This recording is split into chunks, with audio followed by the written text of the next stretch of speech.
You know that moment when you pick up your phone just to check one thing, and suddenly 45 minutes are gone? Yeah, that used to be me, all the time. Even after quitting Instagram and Snapchat, I caught myself opening YouTube out of habit, clicking shorts I didn't even care about. It's like my brain trained itself to seek tiny habits of entertainment instead of doing anything actually meaningful. By the end of this video, I'll show you why your phone isn't just distracting you, it's literally rewiring how you think, and how I slowly started to reclaim focus without going crazy. So let me start off by saying micro distractions are invisible. So all these small notifications going off on your phone all the time, every smart scroll trains your brain to just chase novelty. But I remember reading 12 Rules for Life and the famous Jordan Peterson, clean your room, son.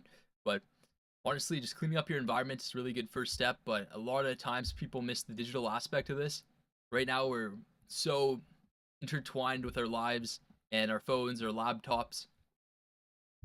So the self-awareness moment was that I was like multitasking, just was very cluttered, had things everywhere. And once I realized this, I made it a priority to actively work towards it. So some tactics for this are like just making folders for your bookmarks in your Google Chrome for what you're using very often, or not having any apps on your home screen, just having them in your folder, and then you have to either search them up, or if it's something you use every day, just right at your bottom bar for the phone. So next is the dopamine loops. The apps are built to give you a hit of dopamine in tiny repeatable bursts. So every time you open up the apps, you see the colors go off, maybe there's like a sound or something. All this has been engineered to get you to want to just come back, habitualize it, and become familiar with it. So a lot of the times, if you're just doom scrolling on different apps, it's just a habit you need to break. So instead of just quitting Instagram or whatever you're using, you need to find something to replace this with. What are you going to preoccupy your time or instead? You need another loop, right? So let's say opening up Instagram or going on TikTok for an hour gives you like an 80 or 90 out of 100 dopamine hit for like how satisfied you are in the moment. You need to replace this while maybe only reading will give you like a 10 out of 100, right? Or an audiobook will give you 10 out of 100 for that dopamine.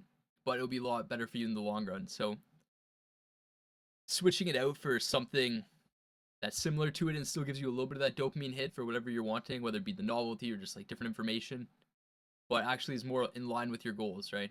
Even after 5 years off of social media, for me, the easiest way is just discipline and subtraction. If I just don't have the apps on my phone, then I'm not going to use them. Or lots of apps for your computers, like different Chrome extensions, like Newsfeed Eradicator to get rid of the feeds. So if you need to talk to people, you still have all those features, but you're not going to be constantly bombarded with just everything going on. Gets you to re-engage and just scroll for an hour. And turning off the history for YouTube was another one. So there's no recommendations, no shorts. So you have to be intentional about who you're trying to listen to. So your memory and focus actually get worse the more you're on shorts. Obviously, this isn't news to a lot of people, but a goldfish has the average attention span of 10 seconds, and the average person now has the attention span of like 6 to 8 seconds, which is crazy, right? Compared to a literal goldfish. So your brain needs long stretches of attention to actually learn and create. Every interrupted minute makes deep thinking harder. It's like trying to write an essay or an article or something when your phone is dinging every like couple minutes, every 10 minutes. It's going to be very hard to stay productive if you're constantly switching your attention. On average, it takes about 16 minutes to get your attention back or to refocus once you lose it. So all these little interruptions, like let's say the task was going to take, an hour, right? But you got distracted 4 times within the hour. You may not have even started anything productive. And I know this has happened to me a lot for writing essays, especially when doing it with other people, like in my university days, is it's a lot easier just to be by yourself in the library or, in your room and just get it done in an hour or two, and then you're good. Another trick for this is to turn the sounds off on your phone. Like unless it's a call or a text from someone important, you're able to just disable all notifications, which really makes your phone a lot less addictive because you're not hearing it go off. You're not checking it as much, right? So I kind of touched on this earlier, but intentional use. So a good way to help with this is to set like screen time limits. But if you know the password, it's not going to work too well because obviously you're just going to reset it. So I recommend getting someone else you trust, either your girlfriend, boyfriend, parent, friend, whoever else, right? Whoever you're around, to put it in so you can't actually change it. They have access to this. So if you only want to spend like 10 minutes or 20 minutes on YouTube or on Instagram a day, you're able to set this, and then when it goes off, you can't do it anymore. Some other good apps I recommend are Screen Zen. This one's good because you're able to set like a minimum amount of open times. So if you only want to open it like 3 times for 15 minutes, you can do that, or 3 times for 10 minutes. And then you can get it to block after, or just to keep you aware, right? Which is the whole point. Those are some good ideas for being more intentional. The real hack is just to choose what you're actually wanting to do. If you want to watch a YouTube video and you don't have the history recommended on, you actually have to search up who you want to watch. So instead of just letting the recommendations run the show, you actually have to search up who you want to watch. And I guarantee after the first like 5 or 6 YouTubers that come to mind, you're really not going to have like too many others that you're thinking about for just cycling through when you're bored and just want to be entertained. Eventually it's going to be harder to think of more YouTubers to watch than to just get back to doing your main thing. You'll get bored of like thinking of who you want to watch right now. Because now you're aware that you're literally just trying to waste time because you don't want to do your main thing. Which is my whole message. Just take massive action on your main thing. And be consistent, don't stop, right? So, I mean, this probably isn't going to be fixed over time, right? Like, you've literally developed these habits over years and trained your brain to act in this sort of way. Plus, there's the best engineers in the world working at, like, YouTube, Google, and all these companies, TikTok, Instagram, Snapchat, to hijack your attention, because, I mean, honestly, that's the new form of currency in this economy, is attention. You look at people like Logan Paul, Jake Paul, KSI, Mr. Beast, all these people who are able to just get mass amounts of attention and then monetize it into a brand or a business. So they make money off of you literally spending your time watching videos like this one. But watch this one because obviously this is to help you be better in the future and not watch other videos that are wasting your time. But see, now you're aware of it. The trick is just noticing, bringing awareness to it, and then you're able to make better decisions for what you actually want to do with your time. And if you need time to relax, like, that's fine, right? But for a lot of you, if you're like 16, 17, 18, you probably don't need more time to relax. You probably need to do more of the main thing and work a little harder. So I realized my phone was just distracting me, and I was just using it to avoid thinking, doing other things, like my main tasks, my main priorities. My phone was just training me to avoid doing the main thing. It was constant distraction. Even after getting rid of social media, you will always find the path of least resistance. Your brain is literally programmed to pick the easiest path. So if you have no social media at all, well, you're going to watch YouTube then, watch TV shows. So I'm going to keep saying it. Discipline is a game of subtraction, not addition.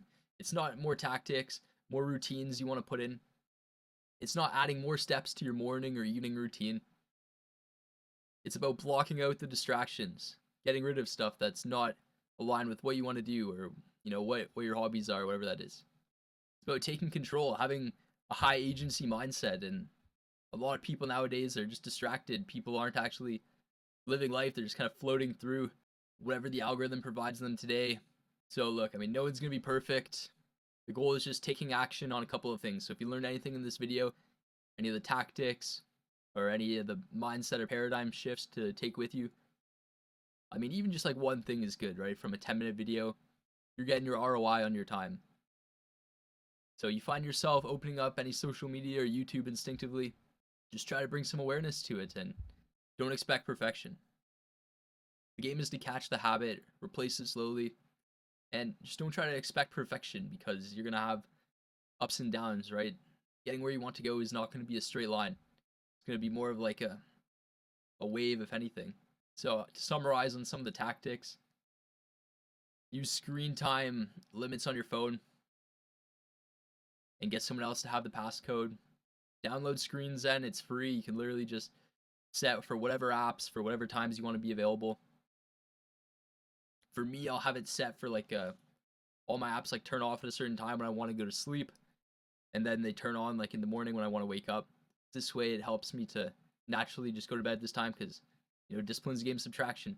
If there's nothing to do on my phone, which is the highest level of dopamine, the path of least resistance, you're just gonna go to sleep because you're gonna be bored, right? Get some Chrome extensions for your laptop, like shorts blockers. Newsfeed Eradicator is good to get rid of any feeds for social media if you're using it for communication or anything. Like, we're not expecting you to be like a monk and just delete everything, have nothing. It's just about being able to set up systems to help yourself do your main thing. Do whatever it is that your calling is, whatever you're passionate about. Whatever makes you money, ikigai or whatever the Japanese saying is, kind of the cross section of like what you're good at, what the world needs, and like what makes money or your competence or something. Anyways, that's probably good for now. This video's been all over the place, but I'm trying to post a video a day. You made it to the end here. Try to think of something else for some more sauce to give you, but I appreciate you being here and watching, supporting the journey. I'm really just doing like a video a day for, I mean, the goal is a year. We'll see how it goes. It's honestly already getting hard after like 6 or 7 days, just making like a 10-minute video, but I mean, I'm learning lots about the different types of content and stuff, how to do everything with the tech side, with cameras, audio, recording. I'll be coming out with a sleep guide soon since, you know, your days don't start in the morning, it starts the night before. Not really sure what type of content I want to make going forward. I think my target audience I want to be is like, younger version of myself. It's like 10 years younger, like 14, 15, 16. But I mean, I guess the last bit of sauce I'll give you is you're struggling with social media or trying to get your time back from like YouTube and all this stuff. I would say just go cold turkey. Just get screen zen or get, screen limits or whatever you have on your phone. Just completely block it all, delete it all. You can use the same thing on your laptop to just block any application or any website. Just block it all for a week and just see how you do. I guarantee you'll find so much time that you didn't have before. And when you inevitably go back and integrate some of it back into your life, you just won't really crave it as much because there's a certain amount of peace and agency you have when you are more aware of what you're doing. But anyways, there's a bit of a yap for me at the end, but yeah, thanks for watching. Take consistent action on your main thing. Don't stop. Peace.